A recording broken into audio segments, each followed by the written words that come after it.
How do NHL lockouts affect the Stanley Cup? Have you ever wondered how a lockout in the National Hockey League impacts the prestigious Stanley Cup? The answer is quite significant. NHL lockouts can disrupt or even cancel the entire season, which directly affects the Stanley Cup competition. A prime example is the lockout that occurred from 2000 to 2005. This was a historic moment, as it marked the first time since 1919 that no champion was crowned. The reason behind that lockout was a labor dispute over the introduction of a salary cap tied to league revenues. Players were initially against this change.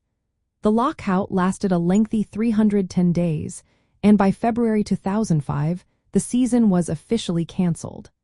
An agreement was finally reached in July of that year.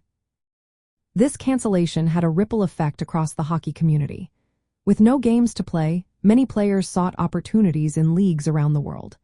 This led to a temporary shift of talent away from the NHL. Fans were left disappointed, as the absence of a Stanley Cup champion that year was a major letdown.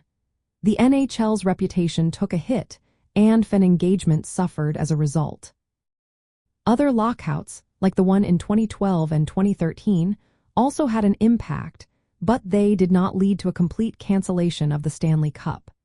Instead, these incidents shortened the season and delayed the playoffs.